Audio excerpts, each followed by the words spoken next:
Hello साथियों, सभी को नमस्कार। जय हिंद। कैसे हो आप सभी? आशा करता हूँ सभी अच्छे होंगे। अच्छी चल रही होगी आपकी सीईटी की तैयारी।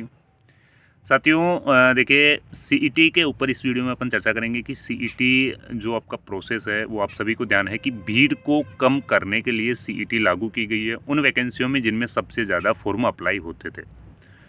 तो सीईटी का जो सिलेबस है उसके ऊपर भी अपन चर्चा करेंगे कि सीईटी में कुल कितने स्टूडेंट पास किए जाएंगे। और अब जो आपके पास ये टाइम बचा है, 1.5 महीने का टाइम बचा, 2 महीने का आपके पास जो टाइम बचा है, इसको किस प्रकार से यूज़ करें। क्या राजस्थान पुलिस की तैयारी भी सीईटी के साथ में ही कर लें?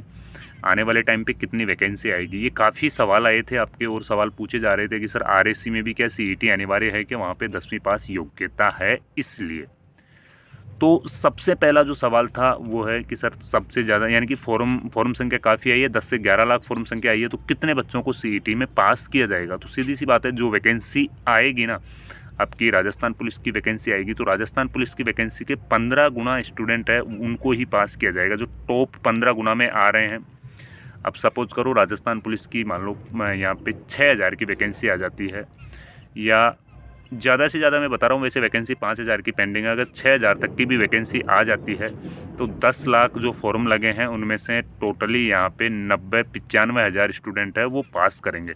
तो आप आइडिया लगा लो, अगर आप टॉप 90,000 में भी नहीं आ सकते तो फिर 5,000 में किस प्रकार से आओगे? तो उम्मीद यही रखो।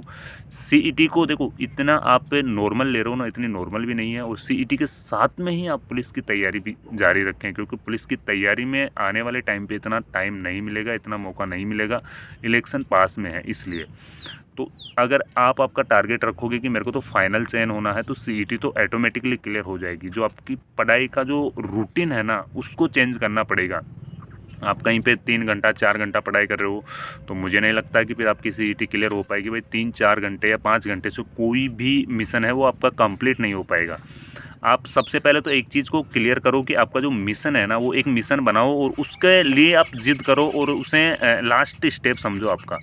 आपका मिशन है कि राजस्थान पुलिस की आने वाली 5,000 की या 6,000 की जो वैकेंसी आने वाली है, वो आपका एक फाइनल मिशन होना चाहिए। भाई ये वैकेंसी क्लियर होगी, इसके बाद में मेरे को किसी भी वैकेंसी में नहीं बैठना, ये मतलब मन में ऐसी भावना होनी चाहिए, जब जाके आपका फाइनल रूप से सिलेक्शन होगा। आपके पास क्या होते हैं, ऑप्शंस काफ़ी होते हैं यार, पुलिस में हो जाएगा, पुलिस में नहीं होगा तो पटवार में हो जाएगा, ग्राम विकास अधिकारी में हो जाएगा, फिर रिट की कर लेंगे, फिर इसकी कर लेंगे, उसकी कर लेंगे। तो ये नहीं, अगर आपका एक ही मकसद है, एक ही मिशन है, जब ही जाके आपको वो चीज़ हासिल होगी। सीईटी भी इतनी, यानी कि आप जितना नॉर्मल में ले रहे हो उतनी नॉर्मल नहीं है। सीईटी में भी काफ़ी स्टूडेंट है और यहाँ पे भी टॉप स्टूडेंट आएंगे आपकी टक्कर में। तो इसीलिए सीईटी की तैयारी है ना, जो सीक्वेंस वाई करो, जैसे आपने पुलिस की तैयारी की थी ना, जैसे आपने 10-12 घंटे दे के पुलिस की तैयारी की थी, उसी रणनीति के साथ में सीईटी की तैयारी करोगे, जब जाके सीईटी क्लियर होगी। 15 गुना स्टूडेंट कोई सी भी वैकेंसी आएगी, उसके 15 गुना जो टॉप स्टूडेंट्स रहेंगे, जिनके टॉप स्टूडेंट्स के जितने मार्क्स रहेंगे ना, उन 15 गुना को ही फॉर्म भरने की अनुमति दी जाएगी ये आने वाली वैकेंसियों में। और इसके अलावा आरएससी की अपन बात कर लेते हैं। तो आरएससी में देखिए, अब की बार मुझे ऐसा लग रहा है कि आरएससी में भी योग्यता है वो 12th कर दी जाएगी, क्योंकि आरएससी भी एक पुलिस का ही अंग है। तो इसीलिए आरएससी में भी फॉर्म भरने की योग्यता है वो 12th पास कर दी जाएगी। तो जो सीईटी क्वालिफाई करेगा वो भी आरएससी में फॉर्म भर सकता है। तो इसीलिए ये जो आपके कमेंट्स थे, तो साथियों आरएससी की योग्यता भी इंक्रीज कर सकते हैं, 12th पास कर सकते हैं। सीईटी में देखो, अभी से अगर आप टेस्ट नहीं दोगे ना, आपकी कमजोरी आपको कैसे मालूम चलेगी? आपकी कमजोरी आपको जब भी मालूम चलेगी जब आप कंटिन्यू टेस्ट दोगे। अगर आप टेस्ट दोगे कंटिन्यू, तो फिर आप आपकी कमजोरी को पकड़ोगे, आपका कौन सा सब्जेक्ट सबसे कमज़ोर है, उसको आप थोड़ा सा कवर करोगे और सीईटी में अच्छा स्कोर करोगे। अगर सीईटी में अच्छा स्कोर करोगे तो टॉप 15 गुना स्टूडेंट में आपका नंबर आएगा। नहीं तो देखो, अब यूँ समझो कि आप जो फॉर्म भरोगे ना, उसके लिए भी आपको सीईटी फाइट करोगे। तो सीईटी में भी एक एक बंदे को पास करेंगे, वहाँ पे 10 से 12 स्टूडेंट है, तो 10 से 12 स्टूडेंट में से एक को ही फॉर्म भरने का मौका दिया जा रहा। तो इसलिए कंपटीशन यहाँ पे भी कम नहीं है। सीईटी को हल्के में बिल्कुल भी नहीं ले, सीईटी भी काफ़ी टफ एक कंपटीशन है। लेकिन सीईटी के साथ में आपको बेनिफिट ये है कि सीईटी और राजस्थान पुलिस जो सिलेबस है ना, वो आपका आधे से ज़्यादा सिलेबस तो सीईटी के एग्ज़ाम में क्लियर हो जाएगा। और फिर दूसरी बात है कि आपका यानी कि ये कंटिन्यू चलता रहेगा, ये सारा सीक्वेंस है ना वो चलता रहेगा कि आपकी तैयारी अभी भी हो रही है और फिर राजस्थान पुलिस की वैकेंसी आएगी तब भी आपकी तैयारी वो कंटिन्यू चलती रहेगी।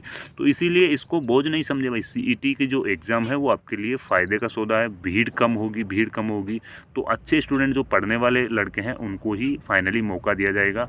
और दोस्तों कोई भी और भी वैकेंसी आती है तो मैं आपको ज़रूर अपडेट करूँगा। राजस्थान पुलिस के अलावा भी वैकेंसियाँ आएगी, यानी कि आपकी LDC की वैकेंसी है उसका इंतज़ार मैं भी कर रहा हूँ। इसके अलावा हो सकता है पटवार की वैकेंसी आ सकती है, ग्राम विकास अधिकारी की वैकेंसी आना मुश्किल है, फॉरेस्ट गार्ड की वैकेंसी भी आना मुश्किल है, लेकिन LDC की एक बड़ी वैकेंसी, और अगर जिनके पास BA BEd BSTC है, BSTC या BEd है, उनके लिए टीचर की वैकेंसी है। 2-3 वैकेंसियाँ हैं वो आ सकती है आने वाले टाइम पे।